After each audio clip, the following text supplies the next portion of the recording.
ನಮಸ್ಕಾರ. ನಾನು ಮೈಸೂರಿಗೆ ಮೊದಲು ಬಂದಿದ್ದು 2ನೇ ಕ್ಲಾಸಿಗೆ. ಇದೇ JSS ಸರಸ್ವತಿಪುರಮಲ್ಲಿ ಓದಿದ್ದು ನಾನು, ಮಹಾಜನ ಕಾಲೇಜು. ನನ್ನ ರಂಗಭೂಮಿಯ ಜರ್ನಿ ಶುರುವಾಗಿದ್ದೆ ಈ ಊರಲ್ಲಿ. ಇಲ್ಲಿ ಬೋಗಾದಿ, ಕುಕ್ರಳ್ಳಿ ಕೆರೆ, ಸೈಕಲ್ಲು, ಬಲ್ಮುರಿ, ಬೆಟ್ಟ ಬೀಚ್ ಇವೆಲ್ಲ ಇಲ್ಲೇ ನನ್ನ ಯೌವನಗಳನ್ನೆಲ್ಲ ಕಳೆದಿದ್ದೆ. ಇಲ್ಲಿ ಬೇಕಾಗಿರೋವು ಬೇಡದಿರೋವು ಎಲ್ಲ ಮಾಡಿದ್ದೀವಿ ಇಲ್ಲಿ. ಹಾಗಾಗಿ ಈ ಊರು ಅಂದರೆ ನನಗೆ ಅತ್ಯಂತ ಅಭಿಮಾನ. ಇಲ್ಲಿ ಈ ಪ್ರೀತಿ ಸಿಕ್ಕಿದ್ದು ನನಗೆ ತವ್ರ ಮನೆ ಸೀರೆ ಕೊಡಿಸ್ದಂಗೆ ಅಂತಾರಲ್ಲ, ಹಂಗಾಯಿತು. ಸೊ ಧನ್ಯವಾದಗಳು. ದಯವಿಟ್ಟು ನಿಮ್ಗೆ ಈ ಸಿನಿಮಾ ಇಷ್ಟ ಆದರೆ ಬಂದು ಸಿನಿಮಾ ನೋಡಿ. ಹೊಸಬರಿಗೆ ಸ್ವಲ್ಪ ಥಿಯೇಟ್ರ್ ಉಳಿಸ್ಕೊಳ್ಳೋದು ಕಷ್ಟ ಇರುತ್ತೆ. ಹಾಗಾಗಿ ನೀವು ಸಪೋರ್ಟ್ ಮಾಡಿದ್ರೆ, ನೀವು ನಮ್ಮ ಜೊತೆಗಿದ್ದರೆ ಒಳ್ಳೆ ಸಿನಿಮಾ ನಿಂತ್ಕೊಳ್ಳುತ್ತೆ. ಮತ್ತು ಕೆಲವೊಂದು ಎಕ್ಸ್ಪೀರಿಯನ್ಸ್ಗಳನ್ನು ಸಿನಿಮ್ಯಾಟಿಕ್ ಎಕ್ಸ್ಪೀರಿಯನ್ಸ್ಗೆ ಟ್ಯೂನ್ ಮಾಡಿದ್ದೀವಿ. ನೀವು ಈಗ ಸುಮಾರು ಜನ ನೋಡಿ ಅದು ಅನುಭವಿಸಿರ್ಬೋದು. ನಾವು ಯೂಸ್ ಮಾಡಿರೋ FX3 ಕ್ಯಾಮ್ರಾಸ್ ಇರ್ಬೋದು, ಅಥವಾ ಸಿನಿಪ್ರೈಮ್ ಲೆನ್ಸಸ್ ಇರ್ಬೋದು, ಅಥವಾ ಸೌಂಡ್ಸ್ಕೇಪಿಂಗ್ ಇರ್ಬೋದು, ಸಿನಿಮ್ಯಾಟಿಕ್ ಎಕ್ಸ್ಪೀರಿಯನ್ಸ್ಗಿಂತಲೇ ಮಾಡಿರೋದು. ಹಾಗಾಗಿ ದಯವಿಟ್ಟು ಥಿಯೇಟ್ರಲ್ಲಿ ಬಂದು ಈ ಅನುಭವನ ಪಡ್ಕೊಳ್ಳಿ ಅಂತ ಕೇಳ್ಕೊತೀನಿ. ಸರ್, ನಮಗೆ ಇದು ಐಡಿಯಾ ಹೇಗೆ ಬಂತು? ಐಡಿಯಾ ಭಾಳ ವರ್ಷದಿಂದ ಇತ್ತು. ಅದು ನಮ್ಮ ರಂಗನಾಗೂ ಸರ್ ಹೇಳ್ತಾರಲ್ಲ, ಜಾಕಿ 8 ವರ್ಷದಿಂದ ಎದೆಯಲ್ಲಿ. ಸೊ ಅದು ಒಂದು 2013ರಲ್ಲಿ ಬಂದಿದ್ದು. ಆಮೇಲೆ ಮುಂದೊಂದಕ್ಕೆ ಅದನ್ನೇ ಬೆಳೆಸ್ಕೊಂಡು ಹೋಗಿ 2021ರಲ್ಲಿ ಶುರುವಾಗಿದ್ದು ಸರ್ ಬರವಣಿಗೆ. ಆಮೇಲೆ 2023, 24ರಿಂದ ಶೂಟಿಂಗ್ ಸ್ಟಾರ್ಟ್ ಆಯಿತು. Okay, thank you. ಕಲೆಗಳ ಬೀಡು ಅಂತ ಅರ್ಥ ಹೇಳ್ತಾರೆ ಎಲ್ಲರೂ. ಸೊ ನಮಗೆ ಇಂಥ ಒಂದು ನಗರದಲ್ಲಿ ಇಷ್ಟೊಂದು ಪ್ರೀತಿ ಸಿಕ್ಕಿರೋದು ತುಂಬ ಖುಷಿ ಆಗ್ತದೆ. ಎಲ್ಲರೂ ಸೈಕಲಾಜಿಕಲ್ ಥ್ರಿಲ್ಲರ್ ಅಂದ ತಕ್ಷಣ ಬರೀ ಸಸ್ಪೆನ್ಸು ಥ್ರಿಲ್ಲರ್ ಇರುತ್ತೆ ಅಂತ ಅಂದ್ಕೊಂಡಿದ್ದಾರೆ. ನೀವು ಈಗಾಗಲೇ ನೋಡಿರ್ತೀರಾ, ಇದರಲ್ಲಿ ಹಾಸ್ಯನೂ ಇದೆ, ಕೆಲವೊಂದು ಎಮೋಷ್ನಲ್ ಜರ್ನಿ ಇದೆ, ಅಪ್ಪ ಅಮ್ಮಂದಿರ್ಬೋದು ಅಥವಾ ಇನ್ನೇನೋ ಇರ್ಬೋದು. ಸೊ ನೀವು ಅದನ್ನು ಥಿಯೇಟ್ರಿಗೆ ಬಂದರೆ ಮಾತ್ರ ಎಕ್ಸ್ಪೀರಿಯನ್ಸ್ ಮಾಡೋಕ್ಕೆ ಸಾಧ್ಯ. ಯಾಕಂದರೆ ಇವಾಗ OTT ಅಂತ ಕಾದ್ಬಿಡ್ತಾರೆ. ಆದರೆ OTTಯಲ್ಲಿ ಮೊಬೈಲಲ್ಲಿ ನೋಡುವಾಗ ಅಥವಾ ನಿಮ್ಮ TV ಸ್ಕ್ರೀನಲ್ಲಿ ನೋಡುವಾಗ ಈ ಎಕ್ಸ್ಪೀರಿಯನ್ಸ್ ಖಂಡಿತ ಆಗಲ್ಲ. ಸೊ ನೀವು ಥಿಯೇಟ್ರಿಗೆ ಬಂದು ಈ ಎಕ್ಸ್ಪೀರಿಯನ್ಸ್ ಪಡ್ಕೊಳ್ಳಿ. ನಿಮ್ಗೆ ಇಷ್ಟ ಆಯ್ತು ಅಂದ್ರೆ ಆಯ್ತು, ಇಲ್ಲ ಅಂತಂದ್ರೆ ಪರವಾಗಿಲ್ಲ. ಇಷ್ಟ ಆದ್ರೆ ಇನ್ನೊಂದು 4 ಜನಕ್ಕೆ ಹೋಗಿ ಹೇಳಿ, ಸೊ ಅವರು ಇಲ್ಲಿ ಬಂದು ಎಕ್ಸ್ಪೀರಿಯನ್ಸ್ ಪಡ್ಕೊಳ್ಳೋ ತರ ಆಗಲಿ. Thank you. ಈ ಪ್ರೈವಸಿ ಬಗ್ಗೆ ಏನು ಹೇಳ್ತೀರಾ? ಪೈರಸಿ ಅದೊಂದು ಮಾರಕ ಅಂತಾನೆ ಹೇಳ್ಬೋದು. ಅಂದ್ರೆ ಹೇಳಕ್ಕಾಗಲ್ಲ ಯಾರು ಮಾಡ್ತಿದ್ದಾರೆ ಅಥವಾ ಅವ್ರನ್ನ ಬ್ಲೇಮ್ ಮಾಡೋಕ್ಕೂ ಆಗಲ್ಲ. ಬಟ್ ಆ ಥರ ಮಾಡೋದ್ರಿಂದ ಎಷ್ಟೊಂದು ಕಲಾವಿದರಿಗೆ ಊಟ ಹೋಗುತ್ತೆ, ಅಥವಾ ಅವರ ಕಲೆಗೆ ಸಿಗುವಂತ ಒಂದು ಏನು ಅಪ್ರಿಸಿಯೇಷನ್ ಇದೆ ಅದು ಸಿಗ್ತಾ ಇಲ್ಲ. ಯಾಕಂದ್ರೆ ಮೊಬೈಲಲ್ಲಿ ನೋಡಿದ್ರೆ ಆ ಒಂದು ಒಳ್ಳೆ ಕ್ವಾಲಿಟಿ ಸಿಗಲ್ಲ. ಆಮೇಲೆ ಇನ್ನೊಂದು ಅಂದ್ರೆ ಆ ಎಕ್ಸ್ಪೀರಿಯನ್ಸ್, ಥಿಯೇಟರ್ ಎಕ್ಸ್ಪೀರಿಯನ್ಸ್ ಅವರಿಗಲ್ಲಿ ಸಿಗಲ್ಲ. ಅವಾಗ ಈಸಿಯಾಗಿ ಜಡ್ಜ್ ಮಾಡಿಬಿಡ್ತಾರೆ ಪೀಪಲ್.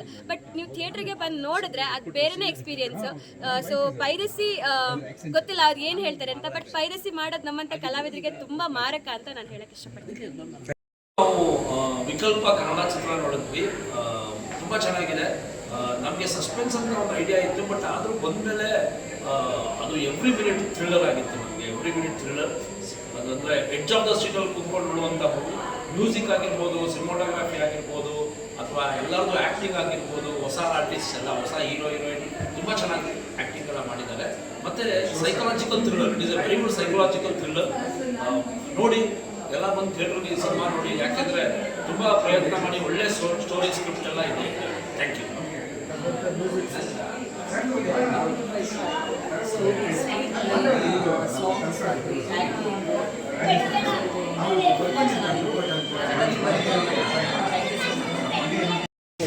ಮಾತಾಡಿ. ಮೊದಲನೇದಾಗಿ ಮೈಸೂರಿನ ಜನತೆಗೆ ನಮ್ಮೂರಲ್ಲೇ ಕಲೆಯನ್ನು ಕಲಿತ ನನಗೆ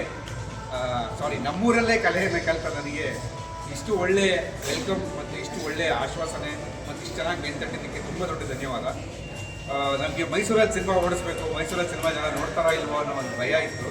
ಆ ಭಯ ಇವತ್ತು ಹೊರಟೋಯ್ತು. ನೀವು ಬಂದಿದ್ದ ರೀತಿ, ನೀವು ಅದನ್ನು ಅಪ್ರಿಷಿಯೇಟ್ ಮಾಡಿದ ರೀತಿ ತುಂಬ ಖುಷಿಯಾಗಿದೆ. ಸೊ ವಿಕಲ್ಪ ಆಲ್ರೆಡಿ ಥಿಯೇಟರ್ಗಳಲ್ಲಿ ರಿಲೀಸ್ ಆಗಿ ಚೆನ್ನಾಗಿ ರನ್ ಆಗ್ತಾ ಇದೆ ನಿಮ್ಮ ಆಶೀರ್ವಾದದಿಂದ.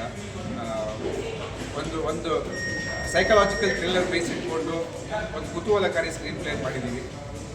ಸೊ ದಯವಿಟ್ಟು ನಿಮ್ಗೆ ಇಷ್ಟ ಆದರೆ ಇದನ್ನು ಪರ್ಟಿಕ್ಯುಲರ್ಲಿ ಸಿನಿಮ್ಯಾಟಿಕ್ ಎಕ್ಸ್ಪೀರಿಯನ್ಸ್ಗೆ ಟ್ಯೂನ್ ಮಾಡಿರೋದ್ರಿಂದ ಆದಷ್ಟು ಸಿನಿಮಾ ಥಿಯೇಟರ್ಗಳಲ್ಲೇ ಬಂದು ನೋಡಿ. ಇಷ್ಟ ಆದರೆ ಒಂದು 10 ಜನಕ್ಕೆ ಹೇಳಿ ಅಂತ ಕೇಳ್ಬೋದು. ಸರ್, ವಿಕಲ್ಪ ಅಂತ ನಿಮಗೆ ಹೆಸರಿಡಕ್ಕೆ ಯಾವ ಥರ ಇದು ಬಂತು ಸರ್? ವಿಕಲ್ಪ ಅಂದರೆ ಸತ್ಯ ಮತ್ತು ಕಲ್ಪನೆಗಳ ಮಧ್ಯದ ಸ್ಥಿತಿ ಅಂತ. ನಮ್ಮ ಸಿನಿಮಾ ಕತೆ ಕೂಡ ಹಾಗೆ ಹೋಗುತ್ತೆ. ಸತ್ಯನೋ ಕಲ್ಪನೆನೋ ಅನ್ನೋ ಡೌಟಲ್ಲೇ ನಿಮ್ಮನ್ನು ಕರ್ಕೊಂಡು ಹೋಗುತ್ತೆ. ಹಾಗಾಗಿ ವಿಕಲ್ಪ ಅಂತ ಅನಿಸಿದ್ದೀನಿ ಸರ್. ಓಕೆ ಸರ್, ನೀವು ಮಾತಾಡಿ ಸರ್. ತುಂಬಾ ಖುಷಿ ಆಯಿತು. ಮೈಸೂರು ಜನ ಅಂದರೆ ನಮ್ಮ ಸಿನಿಮಾಗೆ ಈ ಥರ ಸಪೋರ್ಟ್ ಮಾಡ್ತಾರೆ. ಒಂದು ಕಂಟೆಂಟ್, ಒಳ್ಳೆ ರೀತಿಯ ಕಂಟೆಂಟ್ ಬಂದವಾಗ ಜನ ಯಾವತ್ತೂ ಬಿಟ್ಕೊಟ್ಟಿಲ್ಲ, ಗೆಲ್ಲಿಸ್ತಾರೆ ಅನ್ನೋ ನಂಬಿಕೆ. ಸೊ ದಯವಿಟ್ಟು ಎಲ್ಲರೂ ಥಿಯೇಟ್ರಿಗೆ ಬಂದು ಸಿನಿಮಾ ನೋಡಿ. OTT ಬರುತ್ತೆ ಆಮೇಲೆ ನೋಡ್ಕೊಳ್ಳೋಣ ಅಂತ ಯಾರು ಕಾಯ್ಬಿಡಿ, ಯಾಕೆಂತ ಹೇಳಿದ್ರೆ ಇದು ಸಿನಿಮ್ಯಾಟಿಕ್ ಎಕ್ಸ್ಪೀರಿಯನ್ಸ್ ನಿಮ್ಗೆ ಆಗಬೇಕು ಅಂತ ಹೇಳಿದ್ರೆ ನೀವು ಥಿಯೇಟ್ರಲ್ಲೇ ಬಂದು ಎಕ್ಸ್ಪೀರಿಯನ್ಸ್ ಮಾಡಬೇಕು. ಸೊ ಆದಷ್ಟು ಎಲ್ಲರೂ ಬಂದು ಥಿಯೇಟ್ರಲ್ಲೇ ಸಿನಿಮಾ ನೋಡಿ ಅಂತ ಕೇಳ್ಕೊತಾ ಇದ್ದೀನಿ. Thank you. ಸರ್ ಇದು ಸಿನಿಮಾದ ಪ್ರೈವೇಸಿ ಬಗ್ಗೆ ಏನು ಹೇಳ್ತೀರಾ ಸರ್? ಪೈರಸಿ ಬಗ್ಗೆ ಪೈರಸಿ ಬಗ್ಗೆ ನಾನು ಇದಕ್ಕೂ ಮುಂಚೆ ಒಂದಷ್ಟು ಕಡೆ ಮಾತಾಡಿದ್ದೀನಿ ಕೂಡ. ಅದನ್ನು ತಡಿಬೇಕು ಅಂತ ತುಂಬ ಪ್ರಯತ್ನ ಪಟ್ಟರು ಅದನ್ನು ಮಾಡೋರು ಇದ್ದೇ ಇರ್ತಾರೆ. ಅದನ್ನು ತಡೆಯೋದಷ್ಟು ಈಸಿ ಅಲ್ಲ. ಬಟ್ ದಯವಿಟ್ಟು ಮಾಡಬೇಡಿ ಅವರು ಪೈರಸಿನ ಅಂತ ಕೇಳ್ಕೊಬೋದು ಅಷ್ಟೇ ಸರ್. ಅವರಿಗೆ ಏನು ಹೇಳೋಕ್ಕಾಗಲ್ಲ ನಾವು ಅಷ್ಟೇ sir. Thank you so much. ನೀವು ಮಾತಾಡ್ತೀರಾ ಸರ್? ಫಸ್ಟ್ ಆಫ್ ಆಲ್ ಕಲಾನಗರಿ ಮೈಸೂರಿಗೆ ತುಂಬ ಹೃದಯದ ಧನ್ಯವಾದಗಳು. ನಮ್ಮನ್ನು ಹರಿಸ್ತಾ ಇದ್ದೀರಾ, ಇನ್ನು ಹರಿಸ್ತೀರಾ ಅಂತ ಅಂದ್ಕೊಂಡಿದ್ದೀವಿ. ಯಾಕಂತಂದರೆ ಸೈಕಲಾಜಿಕಲ್ ಥ್ರಿಲ್ಲರ್ ಅಂದ ತಕ್ಷಣ ಫಸ್ಟ್ ಮೈಂಡಿಗೆ ಬರೋದೇ ಸಸ್ಪೆನ್ಸು ಥ್ರಿಲ್ಲರ್ ಅಂತ. ಬಟ್ ನಮ್ಮ ಡೈರೆಕ್ಟರ್ ಸರು ಖಾಲಿ ಸಸ್ಪೆನ್ಸ್ ಥ್ರಿಲ್ಲರ್ ಬೇಡ, ಅದ್ರ ಜೊತೆ ಒಂದು ಹಾಸ್ಯನೂ ಇರಲಿ, ಅಂದರೆ ಒಂದು ಎಮೋಷ್ನಲ್ ಜರ್ನಿನೂ ಇರಲಿ ಅಂತ ಕಟ್ಕೊಟ್ಟಿದ್ದಾರೆ ಇದೊಂದು ಒಳ್ಳೆ ಕಥೆನ. ಆ ಕಥೆನ ನೀವು ಆಸ್ವಾದಿಸಿದ್ರಿ, ಅದ್ರ ಬಗ್ಗೆ ಚಿಕ್ಕ ತಿಂಗಳನ್ನು ನಮಗೆ ಹೇಳುವಾಗ ಸಿಕ್ಕಾಪಟ್ಟೆ ಖುಷಿ ಆಗೋದು. ಯಾಕಂತಂದರೆ ನಾವು ಅಂದ್ಕೊಂಡಿರಲಿಲ್ಲ ಜನರು ಇದನ್ನು ಗಮನಿಸ್ತಾರೆ ಅಂತ. ಬಟ್ ಅದನ್ನು ಗಮನಿಸಿ ಅದನ್ನು ಅಪ್ರಿಷಿಯೇಟ್ ಮಾಡ್ತಿದ್ದೀರಾ. ಇದಕ್ಕಿಂತ ಬೇರೆ ನಾವೇನು ಎಕ್ಸ್ಪೆಕ್ಟ್ ಮಾಡೋಕ್ಕೂ ಸಾಧ್ಯ ಇಲ್ಲ. ನಿಮಗೆ ಹರಿಸ್ತಾ ಇರಿ. ನಿಮ್ಗೆ ಇಷ್ಟ ಆಯಿತು ಅಂತಂದರೆ ಇನ್ನೊಂದು 10 ಜನಕ್ಕೆ ಹೇಳಿ. ಯಾಕಂದರೆ ಸರ್ ಆವಾಗಲೇ ಹೇಳ್ದಂಗೆ ಇದು ಸಿನಿಮ್ಯಾಟಿಕ್ ಎಕ್ಸ್ಪೀರಿಯನ್ಸ್ಗೋಸ್ಕರನೇ ಕೆಲವೊಂದು ಟ್ಯೂನ್ ಮಾಡಿರೋದ್ರಿಂದ ನೀವು ಮೊಬೈಲು OTT ಅಂತ ಕುತ್ಕೊಂಡ್ರೆ ಈ ಎಕ್ಸ್ಪೀರಿಯನ್ಸ್ ಖಂಡಿತ ಸಿಗಲ್ಲ. ಅದನ್ನು ನೀವು ಥಿಯೇಟ್ರಲ್ಲಿ ಮಾತ್ರ ಎಕ್ಸ್ಪೀರಿಯನ್ಸ್ ಮಾಡೋಕ್ಕೆ ಸಾಧ್ಯ. ಸೊ ಹರಿಸಿ, ಬೇರೆಯವ್ರಿಗೂ ಹೇಳಿ, ಅವರು ಎಕ್ಸ್ಪೀರಿಯನ್ಸ್ ಮಾಡ್ಕೊಳ್ಳಿ. Thank you. ಸಾಂಸ್ಕೃತಿಕ ನಗರಿ ಮೈಸೂರು ಯಾವತ್ತೂ ಒಂದು ಒಳ್ಳೆ ಕನ್ನಡ ಚಲನಚಿತ್ರ ಬಂದಾಗ ಯಾವತ್ತೂ ಇಲ್ಲಿನ ಪ್ರೇಕ್ಷಕರು ಸಪೋರ್ಟ್ ಮಾಡಿದ್ದೀರಾ. ಹಾಗೆ ನಮ್ಮ ಸಿನಿಮಾಗೂ ಸಪೋರ್ಟ್ ಮಾಡ್ತಾ ಇದ್ದೀರಾ. ಇವತ್ತು ನಾವು ಬೆಂಗಳೂರಲ್ಲಿ ಗ್ಲೋಬಲ್ ಮಾಲಲ್ಲಿ ಇದ್ವಿ. ಅಲ್ಲಿಂದ ಒಂದು ಫೋನ್ ಬಂತು ನಮಗೆ ಅಲ್ಲಿದ್ದಾಗ, ಹೀಗೆ ರೋಸ್ಫುಲ್ ಆಗ್ತಿದೆ ಎಲ್ಲ ಬರ್ತಾ ಇದ್ದಾರೆ ಅಂತ. ತುಂಬ ಖುಷಿ ಆಯಿತು. ಅಲ್ಲಿಂದ ನಾವು ಓಡಿ ಬಂದ್ವಿ. ನೋಡಬೇಕು, ಎಲ್ಲರನ್ನು ಮಾತಾಡಿಸ್ಬೇಕು, ಎಲ್ಲ ತುಂಬ ಎಂಜಾಯ್ ಮಾಡ್ತಿದ್ದಾರೆ ಅಂತ ಕೇಳ್ಪಟ್ಟು ತುಂಬ ಖುಷಿ ಆಯಿತು. ಎಲ್ಲ ಕಡೆಯೂ ತುಂಬ ಒಳ್ಳೆ ರೆಸ್ಪಾನ್ಸ್ ಬರ್ತಾ ಇದೆ. ಎಲ್ಲರೂ ಥಿಯೇಟ್ರಿಕಲ್ಲಿನೇ ಎಕ್ಸ್ಪೀರಿಯೆನ್ಸ್ ಮಾಡಬೇಕಾಗಿರೋ ಸಿನಿಮಾ ನಮ್ಮದು.